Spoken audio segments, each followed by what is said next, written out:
അനീഷേട്ടൻ തന്നെ പ്രൊപ്പോസ് ചെയ്തുവെന്നും വിവാഹം കഴിക്കാൻ താല്പര്യമുണ്ടോ എന്ന് ചോദിച്ചുവെന്നും അനുമോൾ ആദിലയോട് തുറന്നു പറഞ്ഞു. തനിക്ക് പേടിയാവുന്നുണ്ട് എന്നും ബിഗ് ബോസ് ആയതുകൊണ്ട് തന്നെ തനിക്ക് നെഗറ്റീവ് ആകുമോ എന്ന പേടിയുണ്ടെന്നും അനുമോൾ ആദിലയോട് പറയുന്നുണ്ട്.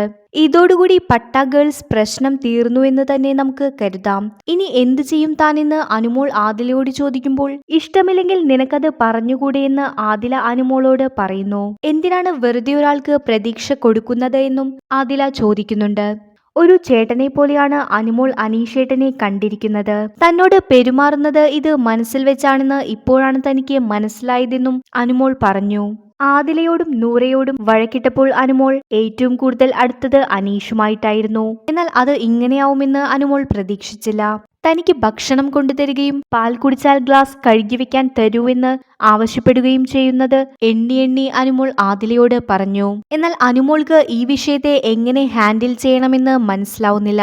താൻ എന്തെങ്കിലും കടുത്തു പറഞ്ഞാൽ അത് അനീഷേട്ടന്റെ ഗെയിമിനെ ബാധിച്ചാലോ എന്നാണ് അനുമോൾ പറയുന്നത്. നീയൊക്കെ ഉണ്ടായിരുന്നെങ്കിൽ ഇതൊന്നും സംഭവിക്കില്ലായിരുന്നു എന്ന് ആദിലയോട് അനുമോൾ കുറ്റപ്പെടുത്തുന്നുണ്ട്.